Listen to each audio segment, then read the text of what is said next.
Makanya saya bilang sanad itu ditulis tapi tidak usah diimani. Kalau itu tok, ya harus diimani kalau itu sebagai jam'un an jam'in. Kebetulan taunya itu lewat guru. Jadi kita cara berpikir ya, sebetulnya semua Quran itu riwayat jam'in an jam'in, dari kelompok besar ke kelompok besar. Kebetulan tahu kita dari satu orang, misalnya Mbak Munawir atau Mbak Arwani atau Gus Najib atau Mbak Arwani dan sebagainya. Saya itu punya bapak, buyut-buyut saya itu hafal Quran. Mereka ya pantangan malah, makanya itu sirinya. Kenapa kadang-kadang kiai dimintai sanad itu nggak mau. Tapi kalau sudah ahlinya nggak minta pun dikasih. Itu dulu tradisi ulama dulu gitu. Sufyan Ats-Tsauri kalau dimintain sanad santrinya bilang gini, sudah kamu pulang saja. Kalau saya sudah tahu kamu benar, saya datang ke kamu tak kasih sanad. Saya yang datang ke kamu tak kasih sanad. Saya itu punya sanad ya baru-baru. Saya bangun mendekati wafat baru dikasih. Karena nunggu tadi, nunggu kelayakan. Kalau tahu-tahu minta sanad kan gaya-gayanan tok. Terus dicetak di figura.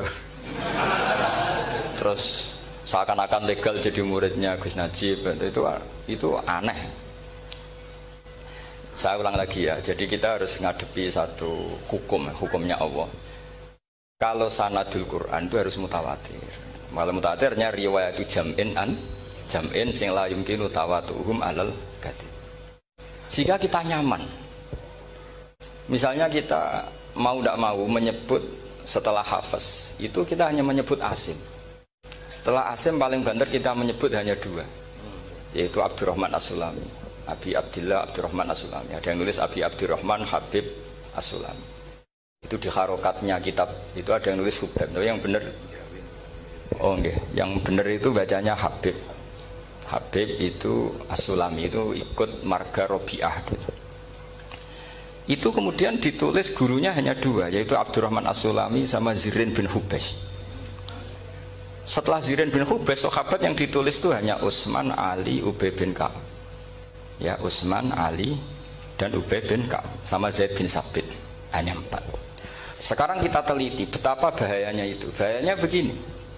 Zaid bin Sabit itu orang Ansor. Artinya kalau orang Ansor itu tidak menangi periode Makkiyah. Bagaimana dia bisa meriwayatkan semua Quran sementara dia Ansoriun yang notabene hanya mengenal surat-surat Madaniyah, sementara ayat Makkiyah atau surat Makkiyah itu banyak. Dan Ubay bin Ka'ab sendiri itu ngajinya itu tidak banyak, karena dia harus ngaji sama Abu Bakar, Umar. Dan dulu nggak mungkin setoran kayak sekarang 30 juz karena masyhulun semua orang sibuk. Sehingga kita harus pastikan zikru fardin min afrodir ruwat atau zikru ahadin min ahadir ruwat adalah implementasi dari riwayatu jam'in an jam'in. Karena ini untuk menjaga status Quran harus mutawatir. Kalian jangan ngawur, itu bahaya sekali. Saya punya banyak tulisan tentang itu, dan karena kalau berupa tulisan itu biasanya terus jadi konsumsi akademik, tinggal seminar terus narasumber untuk duit macam-macam itu. Itu makanya saya tidak mau. Saya itu suka ngaji alami. Sehingga kalau betul saya dikatakan viral itu saya tidak mikir, viral tidak mikir. Saya ini sudah cocokkan sama Gus Dar, mau daftar wali. Syaratnya wali itu nggak peduli dengan makhluk. Kalau saya peduli berarti terdegradasi nanti. Sudah cocokkan sama Gus Dar, Gus daftar wali. Angel Gus, sekarang yang peminatnya tidak banyak kata saya. Karena zaman akhir itu peminatnya jadi rektor tadi. Jadi ini nanti dicek saja, nah dulu mana saya dengan Gus Dar. Karena buyut-buyut saya itu ya sepuh, sama sepuhnya sama buyut. Karena buyut saya kandung itu diantara namanya ada Mbak Maksum. Mbak Maksum itu bin Soleh. Mbak Soleh buyut saya kandung itu gurunya Mbak Soleh Darat. Jadi buyut-buyut saya juga kasepuan. Gus ini juga kasepuan, jadi adu kasepuan. Yang jelas itu entah menang mana tidak tahu. Sing wani rokok berarti menang. Karena berarti berani tidak sopan gitu. Tapi bisa saja menang saya karena legowo. Tadi pamit saya, Gus saya rokok boleh-boleh. Jadi dia lebih keren karena nggak sopan, saya keren karena jembarati. Berarti setingkat lah kira-kira gitu, setingkat. Kalau Gus Hamid karuan pernah Pak Alik ya, nggak perlu sopan sama Gus Dar, memang ini kan Pak Aliknya. Saya teruskan ya. Jadi anak-anak alumni Al Munawir ini yang mau dimaui apa apa lanyah Qurannya, apa tadi dakwah tadi tafakuh, saya juga nggak paham yang dimaksud Pak Mustaqim itu. Karena apa ya? Ilmu itu ditulis itu sebenarnya berdasar minatnya penulis, bukan berdasar kehendak Allah. Buktinya gini, sebelum ada metodologi penyebaran agama, itu agama sudah jalan. Ditinggal Nabi Wali Songo agama sudah jalan. Penulis gue disertasi dokter enak wae harusnya gini. Zaman rong nulis mbok tulis agama wis mlaku. Sebetulnya orang nulis itu kan untuk gelar doktoral, untuk kenaikan pangkat. Mana ada kiai-kiai itu menjadi pinter karena tulisan para doktor? Nggak ada. Agama ini sudah jalan tanpa panduan para penulis dokter-dokter itu. Dulu mana ayo mereka dakwah sama panduan tulisannya? Dulu mana? Dulu dakwahnya. Terus itu dianalisis. Terus analisis jadi disertasi. Makanya saya tuh jarang diundang orang mau kalau nggak pernah sepuh. Cuma sial saya yang pernah sepuh ternyata banyak. Akhirnya saya itu bikin kaidah agak salah dulu. Saya mau diundang hanya yang pernah sepuh. Ternyata yang pernah sepuh itu banyak. Ya kemarin saya datang di hallnya Ki As'ad, terus dia datang di hallnya Pak Hamid. Nah, nambah saya kandung itu sepupu sama Pak Hamid Pasuruan. Saya buyut-buyut saya itu orang Lasem sama orang Kudus. Sebenarnya kalau saya mau nakalan itu pakai buyut saya tertua itu, tapi kayaknya enggak lah. Nanti mereka malah ngedunam di Adam malah selesai. Karena kalau saya pakai buyut saya yang Mbah Soleh itu, yang gurunya Mbah Soleh Darat itu, nanti sampean pakai Nabi Adam, bisa tuntas saya. Meskipun saya mungkin lewat Kobil atau lewat Habil, nanti cocokan lagi. Jangan-jangan jenengan yang lewat Kobil, saya Habil. Malah panjang lagi, nggak tahu aktenya juga nggak. Kira-kira kan delok potongannya. Kalau yang alim kayaknya pantasnya lewat Habil. Kalau yang nggak alim ya pantasnya lewat nggak tahu. Campuran ya kombinasi. Tapi begini ya, Quran itu al-mira fil Quran kufrun ya, atau al-jidal fil Quran kufrun ya, ada dua riwayat. Memperdebatkan Quran itu kafir. Nah awal debat itu karena Quran dianalisis. Sehingga karena dianalisis ini sebetulnya yang masuk itu analisisnya apa? Para analis, bukan hakikatul ilm. Misalnya gini, para dosen atau para peneliti itu harus pernah jadi wali. 2 menit saja, tidak usah lama-lama. Karena grup wali juga gak terima kalau ini jadi wali lama-lama, karena ada aturannya. Kalau dalam istilah Syaikhul Qadir Al-Jilani fasalab tuhalah, kalau orang wali gak layak tak beredel katanya gitu. Misalnya begini, ada kiai yang milih zuhud, cuek terhadap perubahan zaman.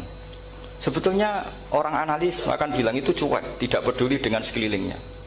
Tapi di dunia wali, orang cuek itu mutawakkil ala Allah. Makanya dalam kitab hikam da'it tadbir fama qoma bihi ghairuk la tuqim bihi nafsak.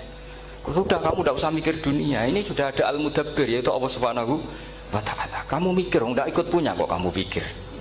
Hidayah yang milik Allah, rezeki yang milik Allah, kamu pikir, tidak melok duwe kok pikir.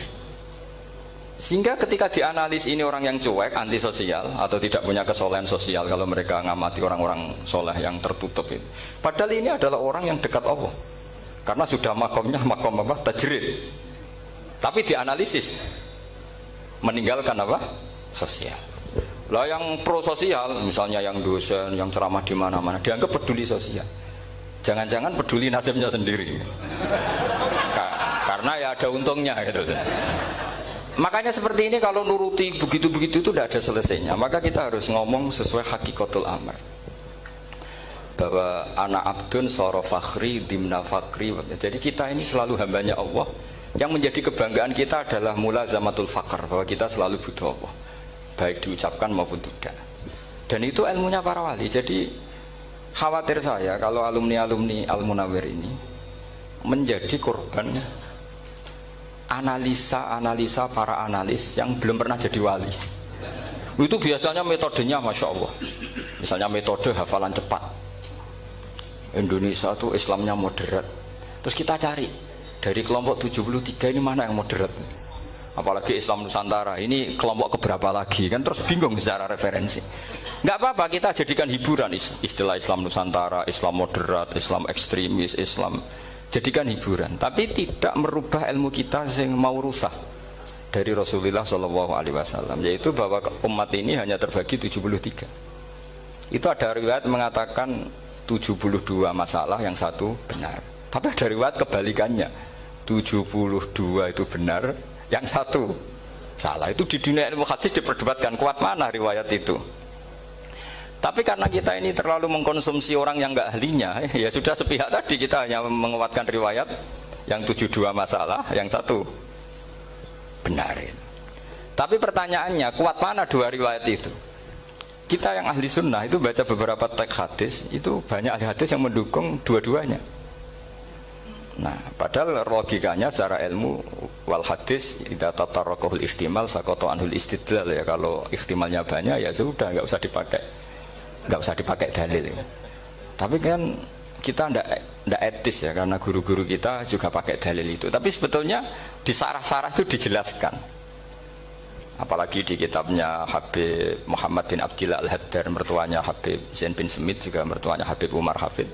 Beliau termasuk orang yang setuju 72 itu benar, yang satu yang masalah. Ketika ditanya siapa itu az-zanadiqah, orang-orang yang zindik. Yang satu kebalikannya, 72 masalah, yang satu benar, siapa itu ahlu sunnah wal jamaah. Nah, kalau kamu mau neliti secara serius, lafaz-lafaz seperti itu polanya sama. Semua ilmu ada pola seperti itu. Misalnya di Quran ada istilah fi yaumin kana miqdaruhu khamsina alfasana. Ada istilah lagi ka alfisanatim mimma ta'udun. Itu kan hitungannya beda jauh. Yang satu 1000 tahun, yang satu hanya 50 khamsina alfasana, 50 ribu tahun. Ngitungnya gimana? Ngitungnya gampang saja kalau kita tidak punya tradisi menganalisis. Ketika Abdul bin Abbas ditanya, lalu ke alfasanatin maknanya apa? Khamsina alfasana maknanya apa? Ya yaumun aradahu, wah itu hari yang dikehendaki Allah. Kamu tidak perlu tahu. Memangnya kalau kamu tahu terus mau apa? Itu kan memang satu ilmu. Karena dulu orang itu nggak perlu istighal bima la ya'nihi, tidak perlu sibuk dengan sesuatu yang nggak perlu tahu. Malah orang dulu itu punya jargon wa inna minal ilmi la jahlan. Sebagian ilmu itu jadi bodoh. Misalnya gini, saya tadi kenalan sama Pak Mustaqim, saya tidak akan tanya bapaknya siapa, mbaknya siapa, karena itu tidak penting bagi saya. Yang penting saya itu nyari ilmu yang menjadikan saya diridani Allah. Sehingga orang dulu itu kalau kenalan itu nggak pernah tanya, karena dianggap nggak penting. Itu makam sama, kamu tahu 100 tahun itu apa, atau 50 tahun itu apa, 1000 tahun apa, itu tidak penting. Jawab Abdul bin Abbas. Wasal amma yurdika, kamu tanya apa yang menjadi ridhonya Allah Ta'ala. Sehingga ketika orang dulu cuek, kenalan kok tidak ditanya bapaknya asalnya mana, mereka itu apa ya, konsisten dengan konstitusi min husni islamil mar'i tarkuhu malayani. Tapi para analis, wah ini tidak familiar, kenalan kok dingin-dingin saja, orangnya dingin, pasif. Ini tidak pasif, ini tarku malayanihi.